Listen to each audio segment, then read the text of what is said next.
Se decía que si la serranía de Ronda había conservado casi intacto su atractivo hasta hoy, era a causa del aislamiento. Sin embargo, la mera necesidad de mantener la población precisaba de puestos de trabajo y de nuevas alternativas. En este sentido, recuerdo al escultor y ceramista Juan Ramón Jimeno, quien me habló de una de las iniciativas más sorprendentes, los encuentros de arte del Genal, en Genalguacil. Este pueblo seguramente sea de los más bellos de esta zona, sin embargo es el que está más aislado, ¿no? El turismo incipiente que había del Valle del Genal venía por la carretera de Algeciras, veía un pueblecito muy bonito, blanco en el paisaje, pero no había nada que le animara a acercarse a él, ¿no? Y la idea de los encuentros fue un poco eso, buscar algo que atrajera a la gente. El año 94, que se hicieron los primeros, se trajo aquí una serie de artistas más o menos boca a boca y de alguna manera nos involucramos en este proyecto. Se trataba de crear un taller museo en la calle. En la convocatoria que se hace a los artistas se propone que las obras, los proyectos estén relacionados con el entorno. Claro, esto es relativo porque puede ser que pueda ser con la historia del lugar, con el paisaje o con los sentimientos que tengan, o también usando los materiales de la zona. Y de hecho, por la mayoría de los artistas se han entroncado de distintas maneras, ¿no? Con las personas del pueblo, con el paisaje, con las casas.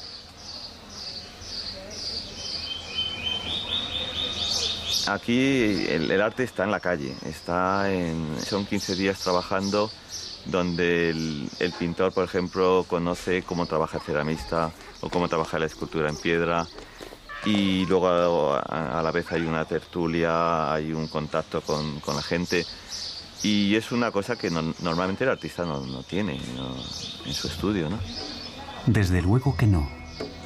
Pero yo estaba más intrigado con la reacción de los habitantes y esa vida cotidiana repartida entre el campo y aquellas extrañas figuras. Pues las han hecho suyas y las cuidan y hablan de sus muñecos, y quien tiene una obra delante de su casa, pues bueno, pues la limpia y la cuida, y cuando vienen pues gente a visitarlas, pues hacen de cicerones y cuentan a lo mejor quién lo hizo y cómo lo hizo y qué trataba de hacer en esa obra. Y entonces sí cada vez están más metidos en este tema, ¿no? En el tema de su pueblo, que yo sepa es el único pueblo museo que conozco, ¿no?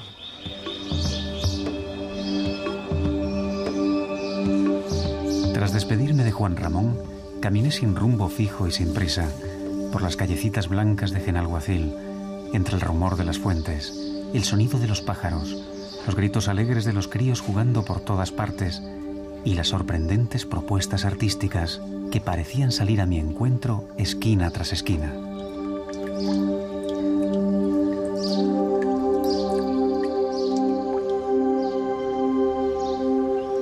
En la fachada de la iglesia reparé también en un mural de azulejos firmado por María Guillén, de la que ya había visto otras obras en Benalauría, con San Pedro Mártir de Verona, patrón del pueblo.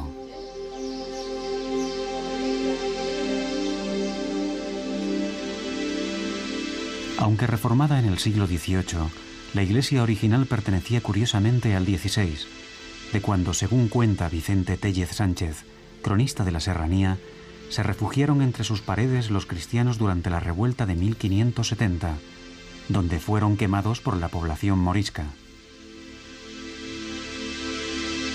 Pensando en qué más podría sorprenderme en aquel pueblo, aquel ramito de flores blancas del inicio de mis recuerdos, clavé mi mirada en el impresionante paisaje de los Reales de Sierra Bermeja y me perdí en él.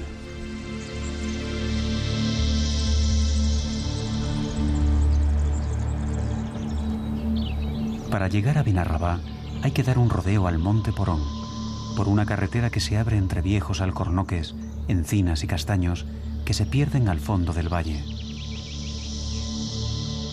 Y en el pueblo, en el hall del Hotel Banu Rabat, conocí a otro personaje imprescindible para comprender la vida en la serranía de los años más duros del aislamiento. Se trataba de un vendedor muy especial, ya retirado, al que todos conocían por Paco el Ditero. Yo llevaba, por ejemplo, un muestrario de tela, que entonces se vendía mucho la tela para hacer.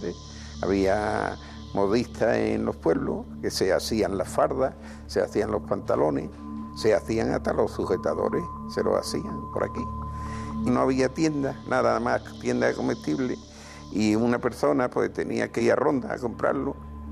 Y mira, entonces que no había coche, tenía que venir un coche de afuera del pueblo de Gaucín.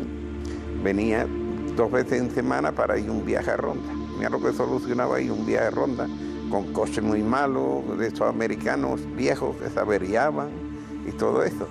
De modo que era un sacrificio muy grande.